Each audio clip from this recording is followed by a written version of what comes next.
This is part 2 of April 10th, 2023. Not entirely sure if I'm going to publish this one. I was surprised that the first one went 23 minutes, but stopping at Dunkin' Donuts definitely helps fill content. Add content. Fill time. Something. As I said, we're just coming off the weekend, celebrating Zombie Jesus Day. Thanks to Judas. I talked about the fact that I haven't made these videos in a while. It's, like I hate to just keep getting on camera, very tired every morning and saying, hey, I didn't prepare, I have no content. It gets old fast. Like, you're listening to it, I'm the one that's got to say it.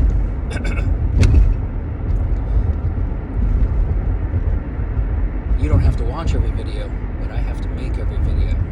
So, cut me some slack, man. So I'm driving to work. I didn't pack a lunch today. As I said, I'm tired. Just getting off the weekend. Did a lot of walking this weekend. Not for a regular human. For me, my feet are still bothering me due to the this has got to be going on the second month. I had a gout outbreak, flare up. That sounds better. I had a gout flare up a few weeks back, and haven't really recovered from it. I mean, I'm not in the state I was like when you have a gout flare up. I guess most people are the same with it. It's excruciating. You can't walk. You can't get comfortable, and air molecules touching the affected area hurt. Like slight breeze. You can't have a sheet on your foot. I was talking to someone this weekend who also suffers with gout, and oddly, they don't get it in the it most commonly presents in the knuckle of the large toe, where the toe meets the foot, that the bulbous knuckle right there, which is where I get it, and it swells up. Like it's still like on my left foot. It's still like this bizarre triangle sticking out of the side of my foot, and it's still relatively sensitive, but not. It's sensitive to touch, but not to the point where I scream in agony or anything like that. It just I can feel it. It's a dull ache. It's dull. It's an ache when I touch it. I'm wearing my work shoes right now. For a while, after the major flare-up was gone, I couldn't even wear my shoes. I would have my shoes on the passenger side of the car as I drove to work. And when I would get into work, I would keep my shoes off at my desk and only put them on to go out into the shop. But it's still sensitive, which means I'm probably not taking care of myself and doing the things I need to do to make it go away. But I do have medications which I'm not taking. They put me in colchicine. I was taking it during the major part of the flare-up, but now it's another medication. All medications with a litany of side effects, which when you read them are extremely scary, which is why I don't like taking medications. Unless I absolutely have to.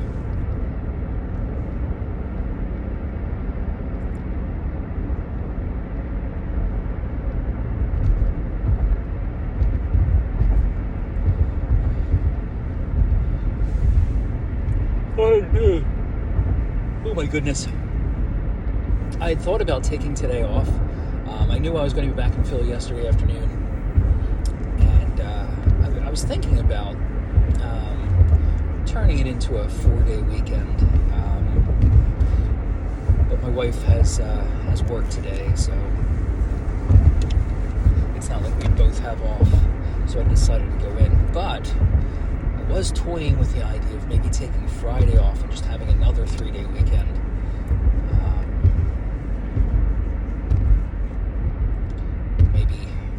Maybe tomorrow, because I'm tired now. Maybe the idea of taking Friday off and turning it into a 4-day weekend. Although I've burned through all of my sick time already this year. I got sick twice, but one was a 3-day and the other one was a 2-day. And it kind of sucked. I mean, one of the days that I was sick, at least one of the days during the 2 stints of being sick, was during and it was probably both of them, was on my remote day. So in theory, I guess I could have worked remotely, my office is set up, but I really didn't feel well, and I took those days as sick days as well. So the 2 sicknesses, one lasting 3 days, one lasting 2 days, I burned through all my sick time, but I still have personal and vacation time left.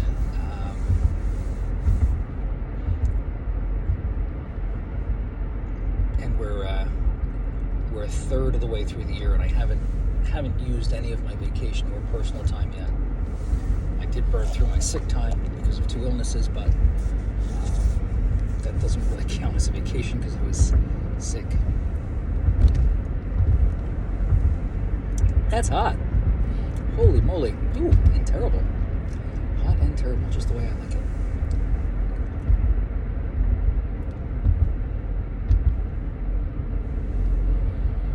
It is terrible. Ugh. What the hell, man?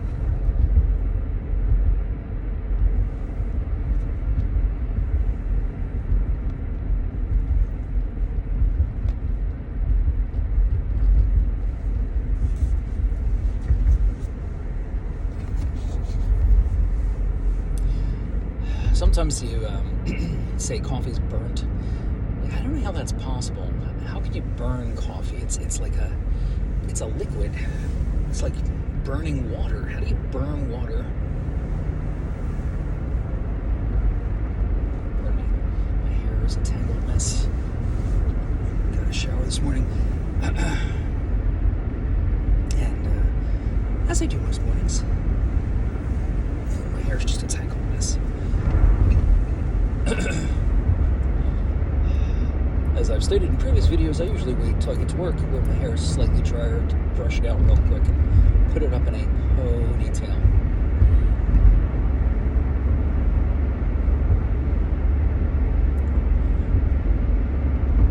I know I often complain about my coffee, and sometimes it seems that it's in jest, but I've had, from that particular location, only once have I gotten coffee so bad that it was undrinkable. Literally could not drink it. It tasted like, I don't know how to describe the taste. Like, ugh! I said there's a thing in the road. I forget how I described it. Something, not. I don't think I said toilet water. Oh, mop bucket water. Yeah. Like they made the coffee with dirty mop bucket water. It's literally like the smell of if you've ever mopped a really dirty floor and you've smelled the bucket afterwards, that's kind of what the coffee tasted like. Not this coffee. Can't quite identify what is wrong with this coffee right now, but it's definitely off. It's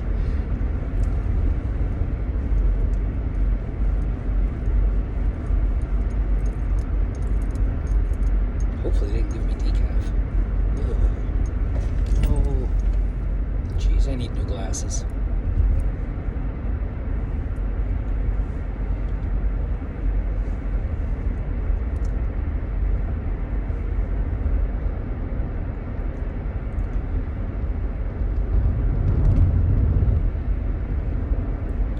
Can't quite put my finger on it.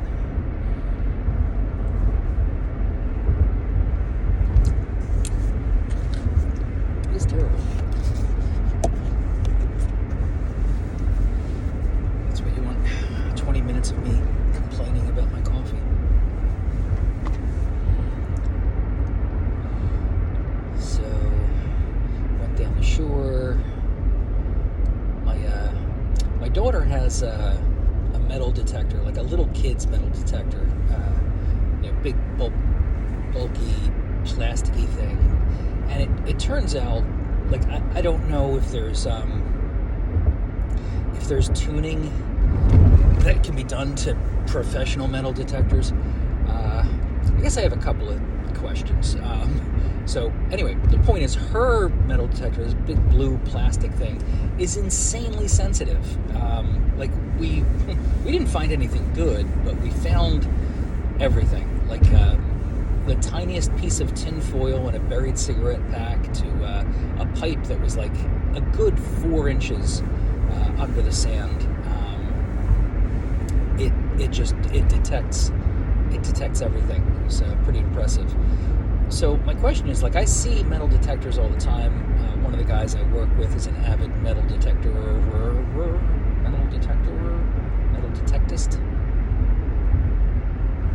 Avid. He metal detects a lot. I don't know what you call those people. Let's go with nerds. Geeks. I don't know. So anyway, he's a metal detectist, and he's got, like, a metal detector, and they all look the same. They all look like my daughter's. Like, I mean, they don't have plastic bases like my daughter's, but they're all these round heads, and I gotta wonder why such a small footprint. Like, why aren't these things long, like a hedge trimmer on a stick? Like, why are they always like these little round things? Like, why wouldn't you make multiple loops?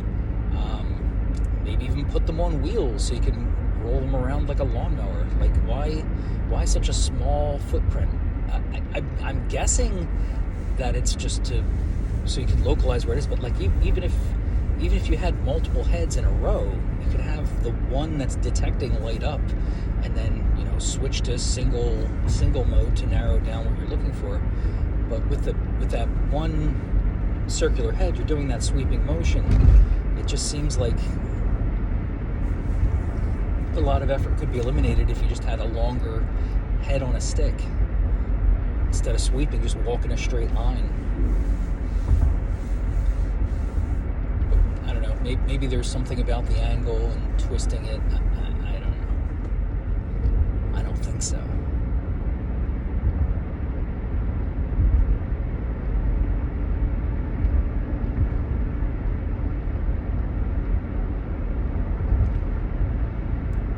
I'd like a seismic one. I'd like one where you can walk across the ground, throw sonic waves into the ground, and like read what's under there. So if there's a car or a body or something like that buried, you'd be able to see it. I don't know how possible or practical that would be.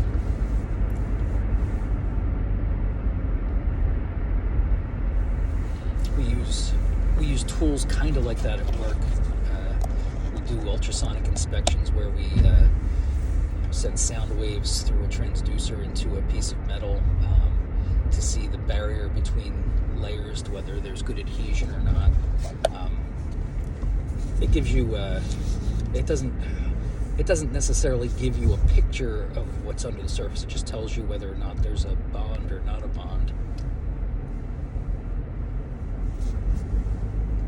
and how deep that bond or non-bond is. I guess if you scaled it up with multiple transducers, you could probably get a picture of the subsurface features.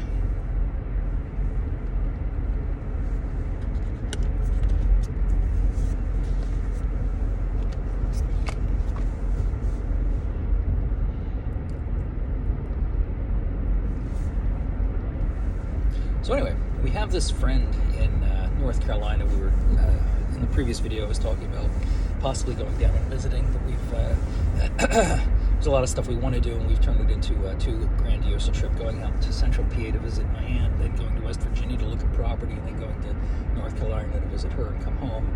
I don't think we can do all of those things.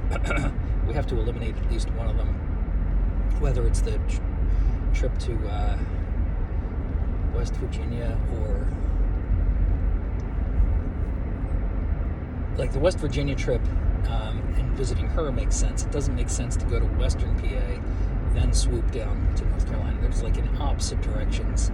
It seems like they should be just two separate trips. One to Western PA and then one to North Carolina and West Virginia. You agree wholeheartedly, I assume.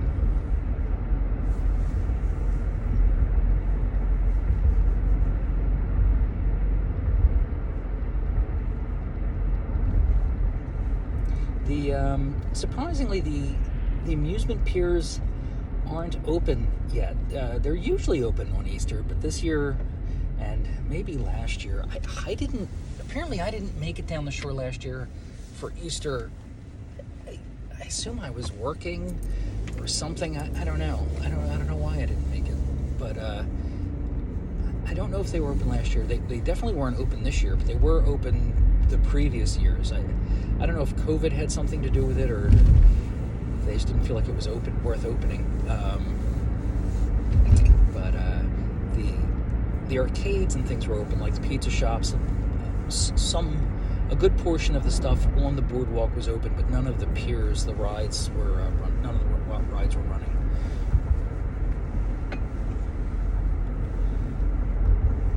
Which is unfortunate, but we still had a pretty good time. Too cold to go in the water, but like I said, we metal detected on the beach, collected a bunch of shells, which I broke when I brought home because I put them in the oven to sanitize them after washing them and cracked the bulk of them. Whoops.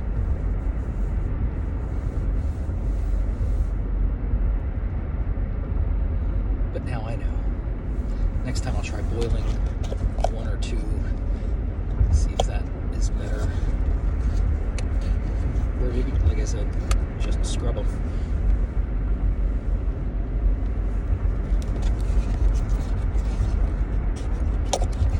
I still have the same problem. Like, this phone is in a cup holder right next to the other cup holder, so every time I go to grab my coffee, I'm touching the screen, and I'm always convinced that I turned off the video, which would probably be a good thing, since I, again, self-deprecating, have absolutely no content, just rambling on my way to work. Haven't made a video in a while. It does become a habit. Like, I now notice, like, even though I went a couple of weeks without making a video, I do notice, like, something missing. It's like, I listen to the radio and it's like, I should be making a video for my audience. There is no audience, only Zool. Well, I've got this one audience member. I haven't looked at the analytics. I think the last time I looked, I had 4 subscribers, but that's because I had a short that went viral. I can't even remember what it was. I say viral. It got like 1,000 or 2,000 views. What was it? It was some short little thing.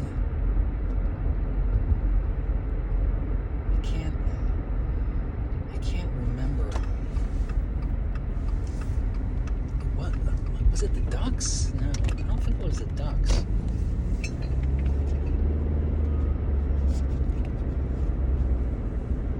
Might have been the Ducks. I don't know. I'll look it up later. Doesn't matter.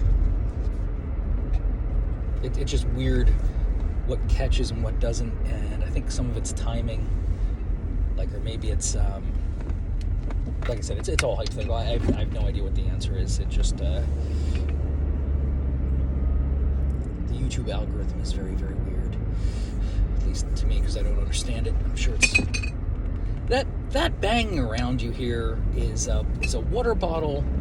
It's like a San Pellegrino green water bottle on the floor in the back, and part of a Christmas decoration, which I've been dragging back and forth to months, but dragging back and forth to work for months, because I need to get it brazed. It broke when my wife was putting it away. She dropped it, and it's a stocking hook, a brass stocking hook, like, a star with weighted thing. You put it there and you can hang a stocking off it on the mantle.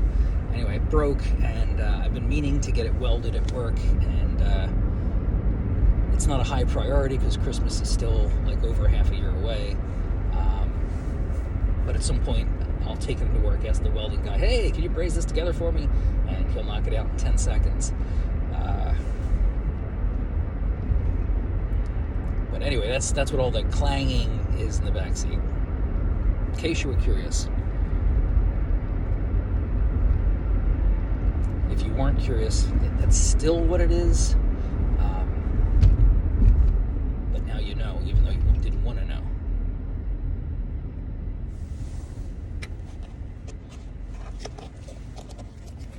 Let's have some more of this awful coffee.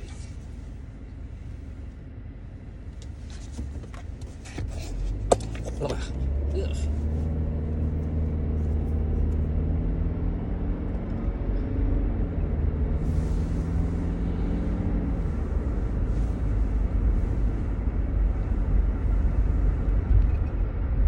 I've got less than a minute. Could talk about my retirement plans. That should fill 45 seconds. Maybe I'll just wait till the next video. Wow! My GPS gets mad at me.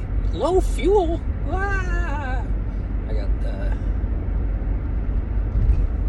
80 miles till empty. No reason to panic. 70 miles till empty. No reason to panic. Probably, at this point, I'm probably less than 15 miles from work.